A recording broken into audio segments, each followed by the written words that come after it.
La la la la la la la la la la la la. Hey La folks, la la I'm Camille Who la la Armstrong, la the la Performing Arts la la Renaissance woman. For over 40 la years, I've worked la as a la performer, la educator, la consultant, la and la coach. la But most la importantly, I'm a la parent. From la classrooms to la stages to la bedtime la la routines, la I've spent la my la life la nurturing creativity, la la character, and la connection in the la next generation. la This la series la is for la you, la whether you're la la expecting, la learning as you go, la or la parenting for the first la time, la or even third time la around. la I'm here to la share la the insights, la tools, and real talk I've gathered over 4 decades of la la hands-on experience. la la Welcome to la Camille la Who, the la Child la Whisperer. la I'm so glad you're la here.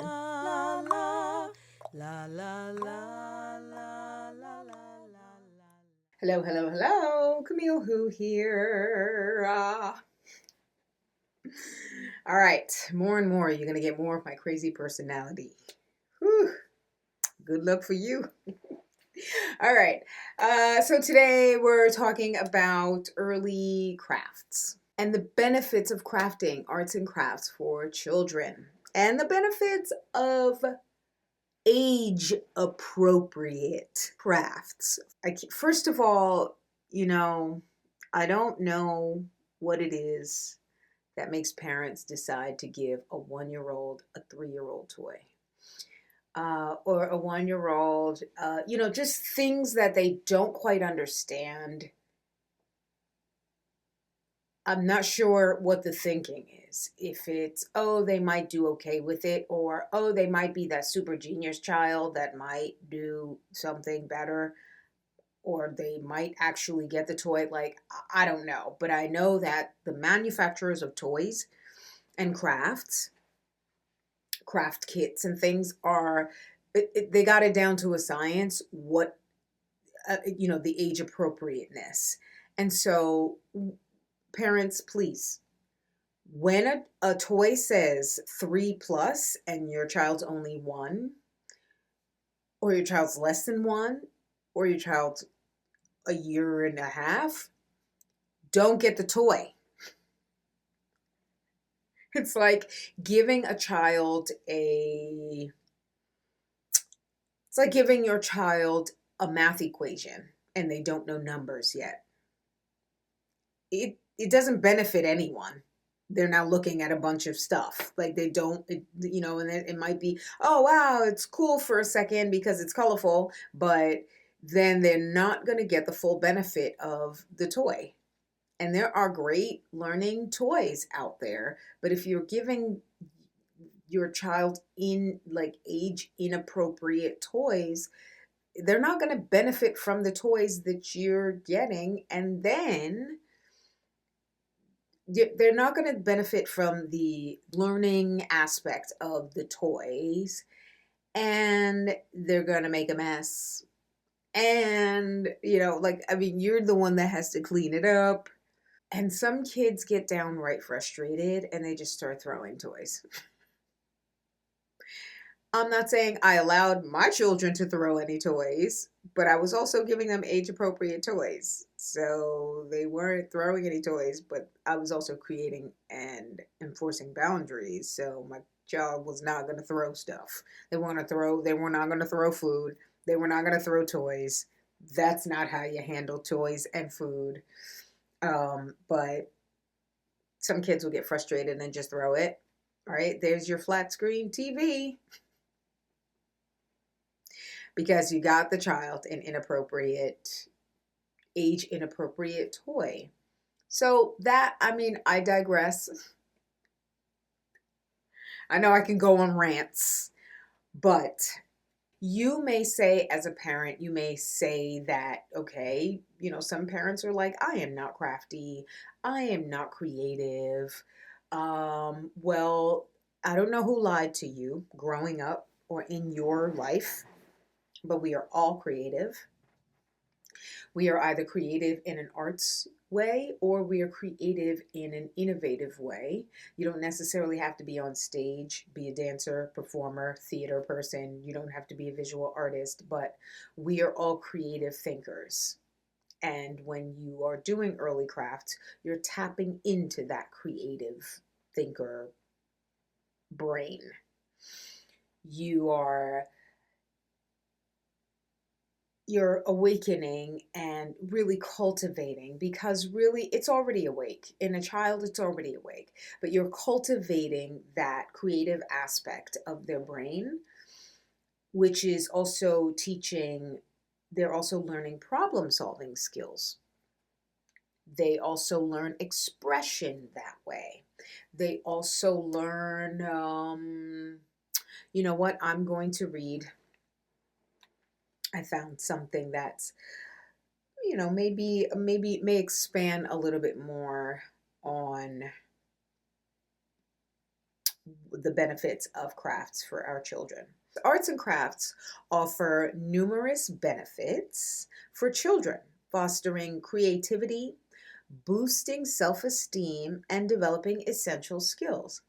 Engaging in crafting activities enhances fine motor skills, hand-eye coordination, and problem-solving abilities, while also promoting self-expression and cognitive development.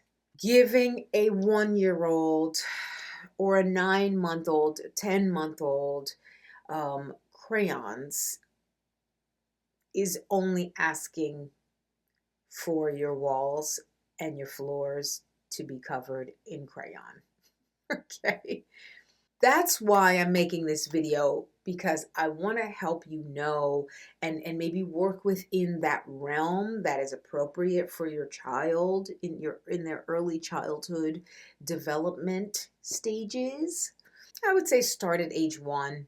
Now, granted, you're not going to get the most sophisticated things out of you're not going to get the most sophisticated works out of a 1-year-old's handiwork, but you're opening something up in that brain of theirs. You're starting something. So just know that it is the beginning. For a 1-year-old, I always say paint. You get some washable paint. Crayola, they know how to do it, okay? They've been doing it for probably over 100 years now.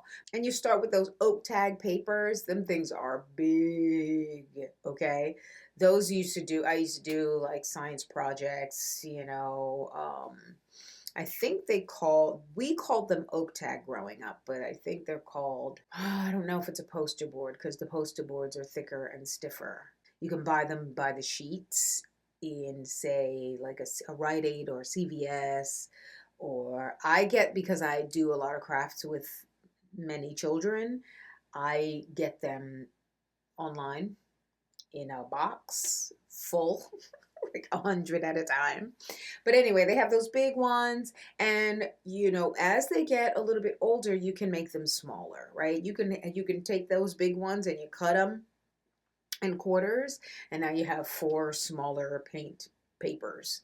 Okay, so I would suggest for 1 to 1.5-year-old using paint and just having fun with paint.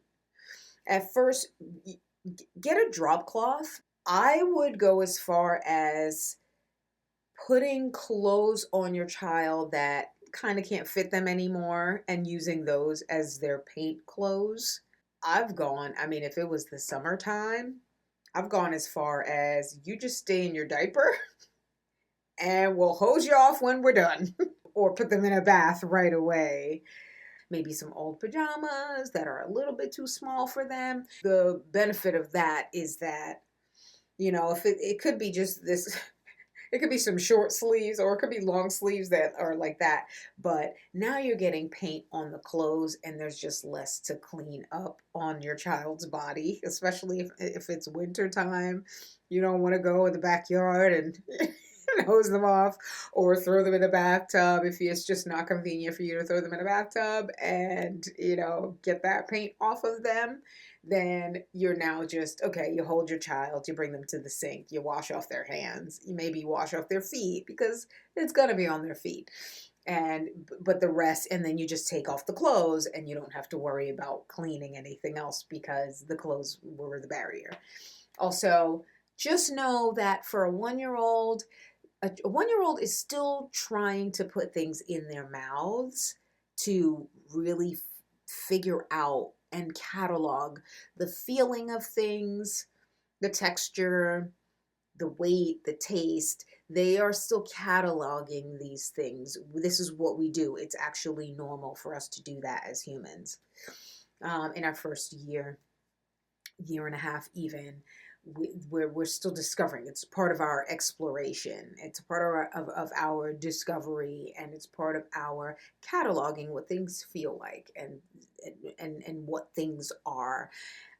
Eventually you can just look at a thing and know that it's smooth. You can look at a thing and know that it's heavy. You can look at a thing and know that it's going to be bumpy or rough, or you can look at a thing and know what it is. Why? Because you've tasted it before.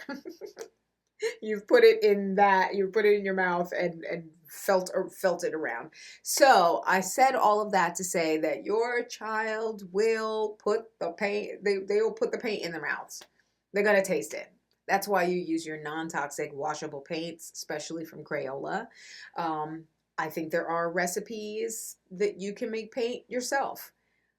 I just go for Crayola. They know how to do it. I don't feel like making paint. I ain't nobody got time for that. I know that I don't. So your child's going to put they're going to do that. They're going to put it on their face. That's totally fine. Let them have fun with it. Let them have fun with feeling what it feels like on their face. What happens when you wipe it on you? What happens when you wipe it on your clothes? What happens when you wipe it on on the paper, right? So I just go, okay, I pour a little bit, maybe 3 colors, and then I go, okay, paint the paper. I do it with them because then they're not afraid. They're like, what is this stuff? Okay. Then they're not afraid of it because they see that you're doing it. And I just do it. You just do it. Paint, paint, paint. While you're doing it, you're saying the word paint, paint, paint. And then they do it. And they get all over it, and they're tasting it. They're doing that kind of stuff. And they're just like, what in the world is, wow, okay, cool. Now, you may think that nothing's happening there, but they are now cataloging. They have this association with this paint now. Eventually, they'll have the association with your drop cloth. They'll see the drop cloth go down and be like, oh, paint. Right? They know that once that thing goes down, and or you could just do this in your garage if you don't mind getting paint on your garage. But if it's washable, you can wash. You can hose it off in your garage. You have a big old giant drop cloth or a big old blanket that you don't use anymore, and you use that and just like fold that up when you're done. Who cares? You don't need to wash it. You just use it for years of crafting, and designate that as your paint cloth. Let's see, that's your so at first with your 1-year-old, you want them to get familiar with seeing that there are different colors, seeing that you don't have to teach them the colors. At that point, they're not really caring about what colors they are. Please stop trying to force your child to know things that they will not need to know right now, okay? The point is, get the sensory.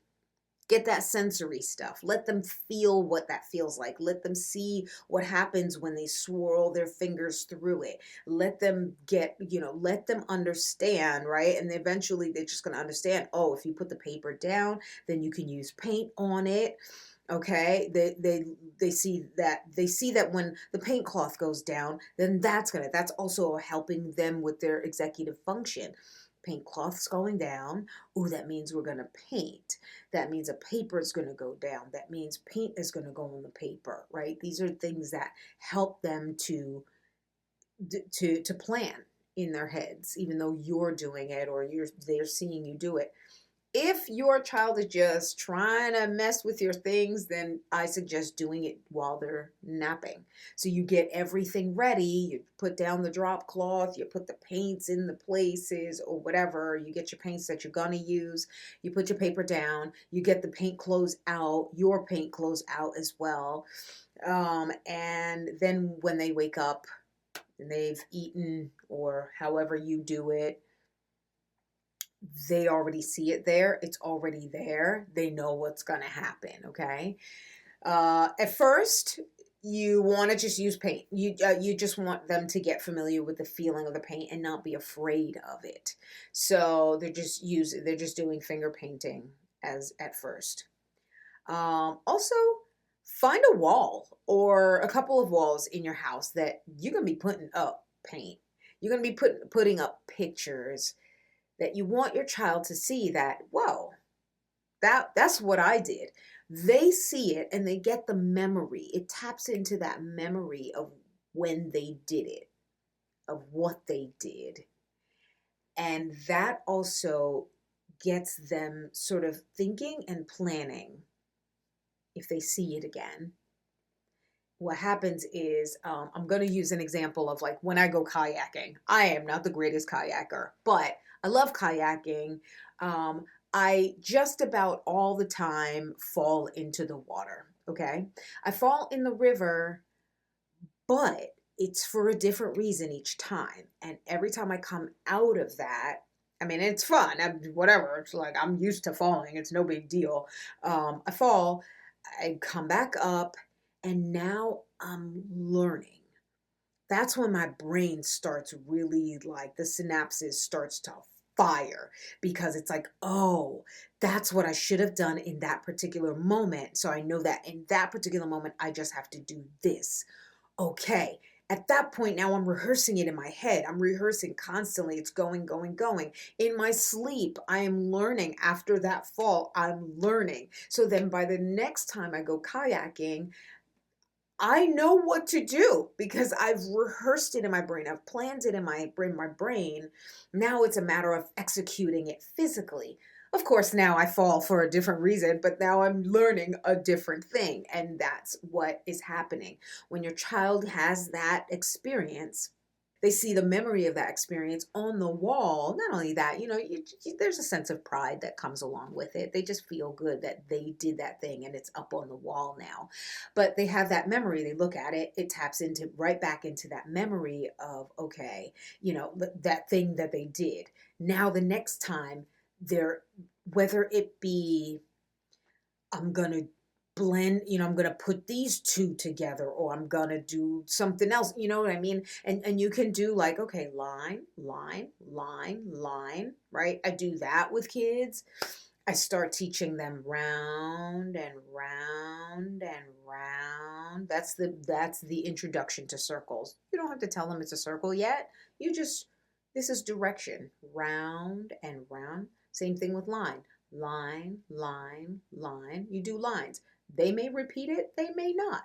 But I'll tell you that next time or 2 times after that, they're going to be doing line, line, line, right? Or round, round. You may be able to even go, okay, come on, we're going to go around now, right? And this is something that has nothing to do with painting, but just direction, just going somewhere, just going around a bench, right? We're going to go around, right? They already know. They have that association of round, round, round. It's so cool.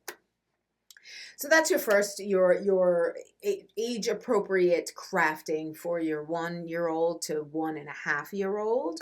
You are using your fingers, and then after that, I would say then you start to get, get as they're getting close to a year and a half, you start doing lines, you start doing rounds, so you have shapes and right strokes. Then you can introduce them. I would say age 1.5 to 2 years, you can introduce them to a paintbrush. Don't expect for your child to be careful with the paintbrush. They're going to dip in paint. They're going to paint. They're going to dip it in another color. I remember I used to be like, oh, no, no, no, no, no, put it in the water first. And it's just like, it was ridiculous. No 1.5-year-old child is going to be that careful and go, and let me wash off this color first before I dip into the next color. Nope. Have a designated little like tray or paint palette or just something, a paper plate with 3 different colors, and you use those, and they'll just, they're practicing now dipping it and then painting the paper, dipping it, painting the paper. Right now they're realizing that there's a thing that you can use that can actually put that paint on the paper. Now they're learning that you have to get the paint from somewhere and put it on the paper. It's really that basic. You don't have to be that advanced. You don't have to advance with like, okay, look at what we're gonna do. Now we're gonna make a, no. The idea is that they're learning that you take a brush, you put it in the paint, you paint the paper with it. It's not something that's already there and that you're going to swirl it and do finger painting with it. No, it's now they have to get it in order to use it. Line, line, line, line, round, round, round. And you don't have to say, look, honey, you just do it. That's it, right? The best way to teach your child is to teach by example. It's just to do the thing. You want them to do it, you do it. And don't even make a big deal out of it. Just do it. And then they eventually will repeat it. As long as it's being programmed, it's in their daily movie, they're going to see it, they're going to repeat it naturally. So line, line, line, line. This is going to be a mess. That's great. That's what you want, okay? This is going to be line. You do lines, or you can do round, round. Maybe one day you do lines. Maybe the next day the next time you do it, and I would say like once a week or something. Maybe the next time you do it, you do round, round, round. And the next time you can do dot, dot, dot, dot. Now you have a paintbrush. So you can take that paintbrush and make dot, dot, dot, dots on the paper. You can also do lines with your paintbrush. You could also do rounds and rounds. Don't overwhelm your child. Do one thing at a time. Now they're learning. They're just learning these skills by just watching you. And now you're giving them ideas. So now they're going to learn to use these ideas and implement it into the next time they do it. Because now their brain is like, they're just going, synapses are firing.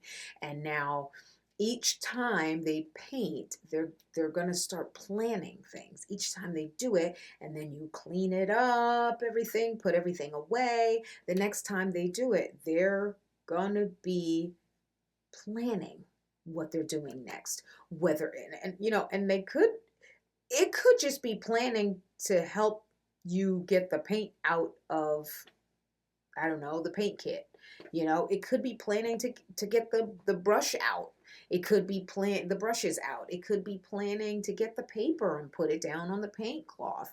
These are you're now helping them and cultivating their creative thinking and their problem solving skills in this way.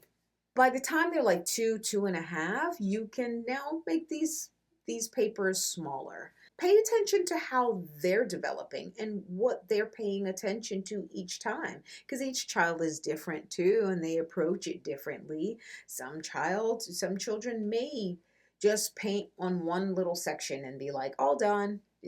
Some kids may paint all over the paper. So and if a child only paints that one section, pay attention that next time they might paint more of the paper.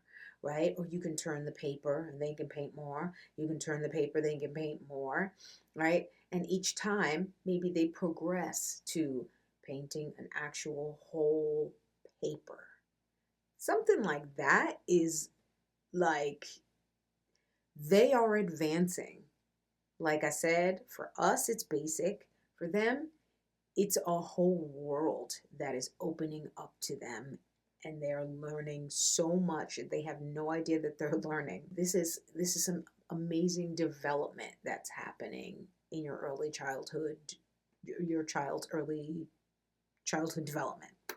Also, when your child is like a year and a half to 2.5 years old, right? You're now using a brush. You're also now you can bring it down to just two colors. At this point, you can start saying blue, orange, right? You dip it in the blue. You say, oh, get blue. You use blue. Oh, I'm getting orange, orange. And you just do it. You don't have to teach them anything. You just go, get the blue, get the orange. Or I'm getting, because now we're narrating, right? I'm getting the blue, paint, paint, paint, paint, paint. I'm getting the orange, orange, paint, paint, paint, paint, paint, right? Blue. Or you can go, I'm getting the blue, blue, blue, blue, blue. I'm getting the orange, orange, orange, orange, orange. That's teaching them colors right there. But you do it in small bites. You teach them 2 at a time, right?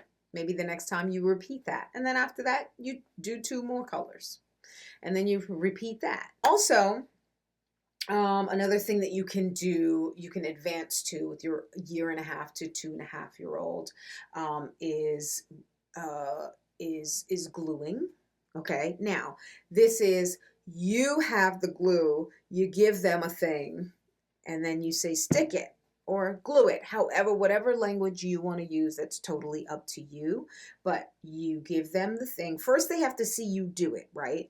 So you go, you put it on, say you're holding the thing, you put the glue, you stick it. I say glue, stick it. Glue, I get another piece. Glue, stick it. I get another piece. Glue, stick it. Now you do it. And I give them the piece of thing, whatever it is, and I say glue, and I say now stick it. After you've done it 3 times, they know what they're doing. Okay, they know the drill. Do they know how to do it well? No. And that's okay. But some kids will actually figure out, and you let them figure it out. They'll realize that, okay, if they put it down wrong, it didn't glue. It's not gluing. It's not sticking. So maybe they have to turn it around. That, I think, is a brilliant thing to watch a child figure out. That is problem solving. They realize that, like, okay, the way that I put it down, it's not sticking. Maybe I have to turn it over. Or you can say, turn it over. And they'll turn it over. Next time you go glue, and they'll go, and they'll turn it over. It's pretty amazing. It's pretty amazing. That made small steps, big achievements. So that, at that point, that age 1.5 to 2.5, you are now doing you're using a paintbrush, you're doing lines, you're doing your dots, you're doing your circles, you can use smaller papers now. You can help them to fill a whole paper. You can now start gluing things and then sticking. By the time they get to like 2.5 to 3, now you're doing 2-step projects. There are brilliant craft ideas online, but you can now do your 2-step projects, meaning, okay, we have to paint this paper. Maybe that's your background. Or we paint this toilet paper roll. You put that down. Now you go do something while you're waiting for it to dry. And you come back, is it dry yet? Okay, all right. You come back, if it's dry, now you're gluing something on the paper. One example is I have done one with just sticks. We went out, me and the child or the children, we went out and we gathered sticks, bare sticks. It was like the winter time. So we got bare little sticks from tree branches. We got those sticks, we brought them inside. That was going to be the very last step. But the first step was we had to paint our paper blue. Okay. Paint the paper blue. We had to wait for it to dry. That's a thing that you can do while you wait for it to dry, right? So you could do the paint and then you go out and you get your little sticks in the yard and you come back. It's dry. Now you take your stick. Now you have to glue. You can get, or you can ask your child, where do you want me to glue this, right? I've done it where I've made a tree out of little branches, and so they watched me do it, and then they decide, and I go, okay, where do you want this stick? They tell you, you put the glue, they put the stick on there, right? At this point, they know glue and stick. Once you start getting, like I said, close to 3 years old, your child can now glue for themselves. So you can give them, here you go. But I would suggest a glue stick, not the liquid Elmer's glue. Use the glue stick. And so make sure you're doing a craft that they can use, like that's actually going to work on the thing that they have to stick. You're going to really, really have fun. And at that point, they will be so familiar with painting. At that point, you can even teach them, okay, 2.5 to 3 years old, you can teach them before you're using another color, dip your paintbrush. They might not do it perfectly, but it's the action. Dip it in the water. Okay, take it out. You can wipe it on the paint cloth, and then you use a second color. So that kind of thinking, that kind of skill is good to learn at 2.5, 3 years old. By the time they get to pre-K and to kindergarten, they're gonna have this whole respect for crafts. That they're like, give it to me. Bring it here. Oh, I know what to do. You just throw some lines on there. No. Okay, maybe they may not say things like that, but yeah. So there you go. I thought this video was going to be a whole lot shorter than it ended up being, but there you have it. Early crafts. Get in there. Get dirty. Don't you even worry about a thing, because seeing where they start and seeing how they progress is the most magical thing one can witness in a child's early childhood development. Have fun with it. Get creative. You, mom, dad, get creative. We all have that creative thinking. We all have creative brain. All right, that is it for this video. I'm Camille Who, and I am out. Thank you so much for watching this episode of Camille Who, the Child Whisperer. A heartfelt thank you to the generous supporters of the Books and Beyond campaign. This series wouldn't be possible without you. If you're a new or expecting parent, I created Better Parent, Better Future just for you. I empower first-time parents to embrace a positive mindset and navigate those early parenting years with confidence and joy. Click the link in the description to learn more or to find out how we can work together. Until next time, keep showing up, keep growing, and keep leading with love.